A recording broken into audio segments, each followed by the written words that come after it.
After being thoroughly underwhelmed by Skyflower, We Are Doomed, and Kill All Zombies, I was starting to worry that the video game industry had forgotten how to design a compelling dual-stick shooter. But I'm glad I didn't give up hope before playing Zenzizenzic, because all it took was a first-time developer from the Netherlands to remind me why I love this style of shoot-'em-up. Don't let the baffling name fool you. Zenzizenzic is a devilishly exciting action game that not only mimics the best dual-stick shooters, but also adds to the long-running formula. Sure, it's the kind of game where you race around the screen, dodging bullets and shooting down enemies, but there's more to it than meets the eyes. Zenzizenzic is split into 5 stages, each with their own color scheme and distinct personality.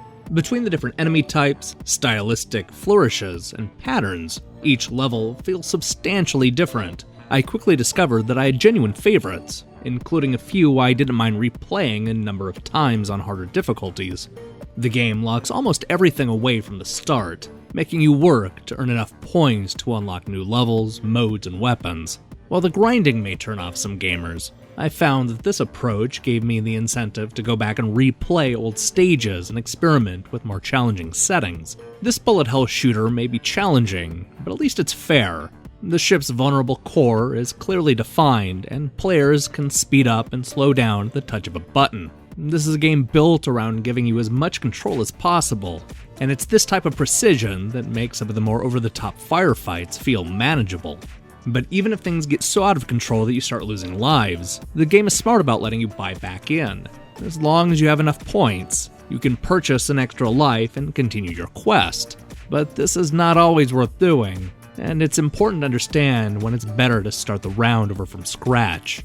On their own, none of these simple tweaks are enough to evolve the genre. However, there's a strong case to be made that when added together, Zenzizenzic sings with a unique voice. There are a number of great player-friendly additions I would love to see other dual-stick shooters embrace going forward.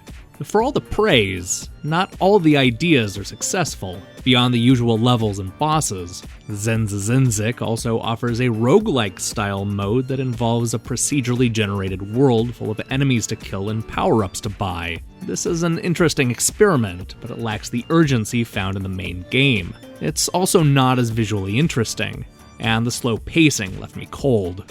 The same can be said about the game's bonus rounds. For whatever reason, Zenzizenzic likes to suck gamers away from the action in order to play a series of dull bonus stages.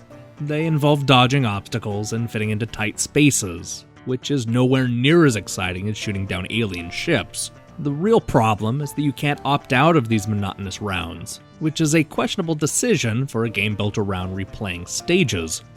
Thankfully, the few issues don't get in the way of this delightful shooter. I'm a big fan of the style and personality, and I can't wait to see what the first-time developer does next. It may not reinvent the genre, but Zenzizenzic has given me faith that people still know how to make an addictive dual-stick shooter.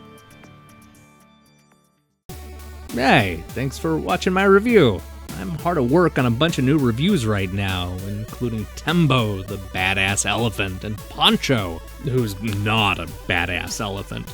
We'll also be looking at N++ later in the month, which is definitely on the top of my list. So make sure and hit the subscribe button and leave a comment below. Not gonna lie, I'm excited to hear what people think of Zenzizenzic. Until then,